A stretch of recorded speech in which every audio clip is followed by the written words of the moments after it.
Hello बच्चों, स्वागत है आज के क्लास में। तो कैसे हैं आप लोग? चलिए बाबू, जैसे कि आप लोग जान रहे हैं, क्लास 9 का चैप्टर नंबर 5 साइंस का हम लोग देख रहे हैं, the fundamental unit of life, जिसको सेल भी कहा जाता है बाबू। और इसका पार्ट नंबर आज 4 देखना है हम लोगों को। उसमें हम लोग देखेंगे कि सेल का जो मेन पार्ट होता है वो कौन कौन सा होता है, उसके बारे में जानना है हम लोगों को। और उसके बाद हम लोग जानेंगे, उसी में हुआ सेल का जो पार्ट, मेन पार्ट हम लोग जान लेंगे। उसके बाद जानेंगे और उसी में के एक मेन पार्ट को, जिसका नाम है सेल मेम्ब्रेन, जिसको प्लाज्मा मेम्ब्रेन भी कहा जाता है, उसके बारे में जानेंगे। और उसके बारे में पूरा चीज जान जाएंगे, ठीक है ना। सेल मेम्ब्रेन में क्या क्या चीज होता है, सेल मेम्ब्रेन का क्या काम है, सब चीज जान जाना है आज हम लोग को, ठीक है। तो चलिए क्लास शुरू करते हैं बाबू आज का। जैसे कि आप लोग जान रहे हैं, पार्ट नंबर 4 है ये, ठीक है। और एक फिगर भी बना हुआ है बुआ सेल का, ठीक है ना। ये सेल का बुआ फिगर है, ठीक है। इसी में 3 को पार्ट बताया गया है आपको। जो मेन पार्ट होता है सेल का, उसके बारे में यहाँ पे चर्चा किया गया है। आप लोग देखिएगा, लास्ट तक बने रहिएगा बाबू। जैसे कि आप लोग जान रहे हैं, क्लास 9 का चैप्टर नंबर 5 है, the fundamental unit of life, जिसको सेल भी कहा जाता है। उसी का बुआ देखना है हम लोगों को। There are 3 main part of the cell. बोल रहा है बुआ, सेल का 3 वो मेन पार्ट होता है। कौन कौन सा होता है देखिए।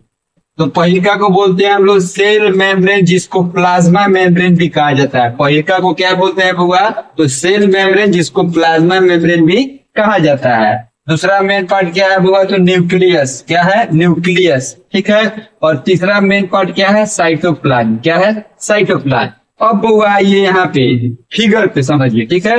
ये फिगर बना हुआ है, ब्लैक कलर का एक गोला बनाया गया है, और बीच में वो ब्लैक कलर का और भी गोला बनाया गया है, ठीक है। तो ये जो ब्लैक कलर का लाइन गोला जो खींचा हुआ है दिख रहा है, उसी को क्या बोलते हैं हम लोग? सेल मेम्ब्रेन या प्लाज्मा मेम्ब्रेन भी कहा जाता है, सेल मेम्ब्रेन, ठीक है।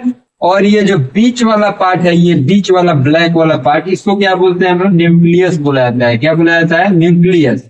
और ये जो डॉटेड ग्रीन लाइन से आपको दिख रहा है, ये एक तरह का जेली लाइक सब्सटेंस है, बोल सकते हैं हम लोग वाटर, मतलब वाटर वाला, मतलब थोड़ा सा गीला गीला, ठीक है। अंडा देखें आप लोग, अंडा, उसमें व्हाइट कलर का जो लेयर रहता है, सेम वैसा ही यहाँ पे बुआ समझना है, ठीक है।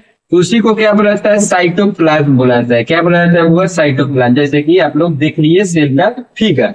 चलिए बाबू, अब हम लोगों को देखना है जो मेन 3 पार्ट होता है, उसी में एक पार्ट जो हम लोग देखे पहिल का सेल मेम्ब्रेन और प्लाज्मा मेम्ब्रेन, उसके बारे में जान लेते हैं। उसका पूरा कहानी कथा सब जान जाएंगे कि क्या होता है सेल मेम्ब्रेन, उसका काम क्या है, ठीक है। तो चलिए शुरू करते हैं आज का।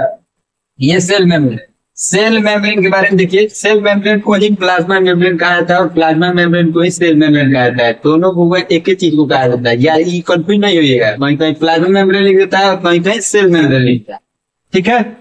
तो देखिए, इसका 4-5 पॉइंट है सेल मेम्ब्रेन का। Cell membrane is the outermost boundary of the cell. Cell membrane जो होता है वो आउट मोस्ट बाउंड्री होता है। ये बाहर वाला जो बाउंड्री होता है ना, उसी को सेल मेम्ब्रेन कहते हैं, ठीक है।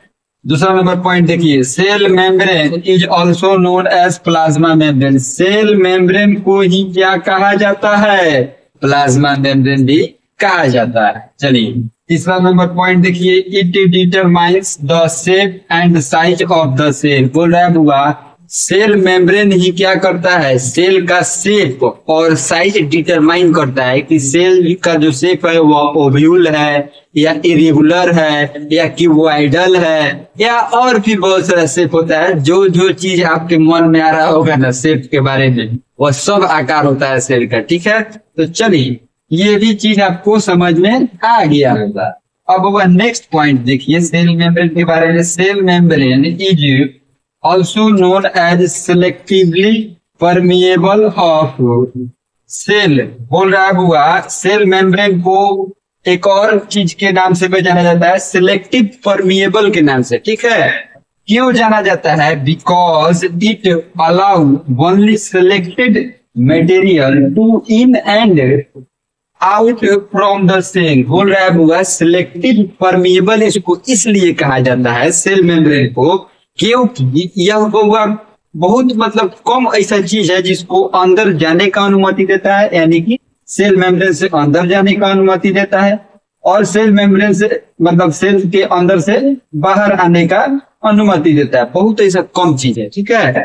अब नेक्स्ट पॉइंट देखिए, the movement last number point, the movement of a substance, जो मूवमेंट होता है सब्सटेंस का अंदर से बाहर और बाहर से अंदर, across the cell membrane occur through a mechanism like, बोल रहा होगा वह कुछ मैकेनिज्म पर निर्भर करता है, यानी कि कुछ चीजों पे निर्भर रहता है, उसी मैकेनिज्म के द्वारा क्या होता है तो अंदर से बाहर और बाहर से अंदर जाता है। ठीक है, तो पहले का होता है डिफ्यूजन, क्या होता है वो डिफ्यूजन। ठीक है, और दूसरा क्या होता है ओस्मोसिस, क्या होता है ओस्मोसिस, वो याद करने वाला नहीं चाहिए। सेल मेम्ब्रेन बहुत इंपॉर्टेंट चीज है, डिफ्यूजन और ओस्मोसिस, और भी बहुत सारा मैकेनिज्म होता है, लेकिन दो आपके लिए बहुत इंपॉर्टेंट है क्लास 9 के लिए, याद रखिए। ठीक है, डिफ्यूजन को देखिए, डिफ्यूजन क्या होता है डिफ्यूजन, ठीक है उसके बारे में देखिए। Diffusion is the process for transporting substance in and out of cell such as gas exchanges etc.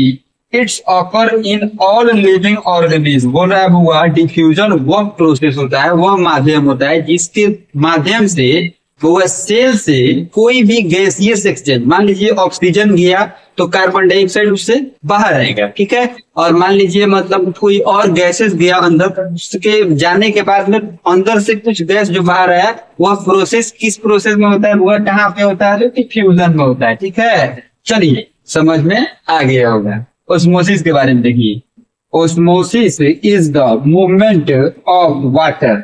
Osmosis जो होता है बुआ, इसमें क्या चीज का मूवमेंट होता है तो वाटर, यानी कि जो लिक्विड सब्सटेंस होगा ना उसका मूवमेंट होता है इसमें ओस्मोसिस प्रोसेसिंग।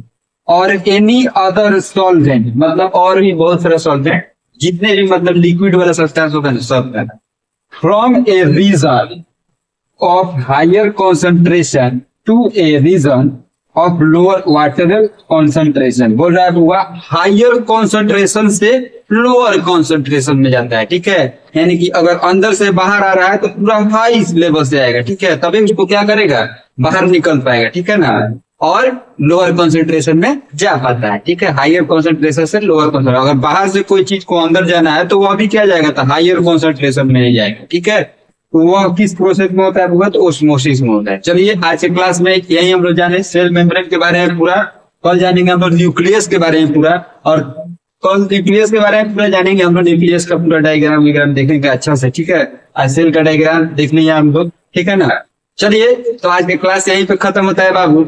आप लोग अपना बहुत ख्याल रखिएगा, अगली क्लास में मिलते हैं। तब तक के लिए आपको, और आपको वीडियो बहुत अच्छा लग रहा है बाबू तो लाइक कर दीजिए, कमेंट कर दीजिए और शेयर भी कर दीजिए, और सब्सक्राइब तो कर ही दीजिएगा बाबू। और फेसबुक पर देख रहे हैं तो पेज को फॉलो कर लीजिए। ठीक है, चलिए बहुत बहुत धन्यवाद, मिलते हैं अगले क्लास में। तब तक के लिए आप लोग अपना बहुत ख्याल रखिएगा, बाय बाय।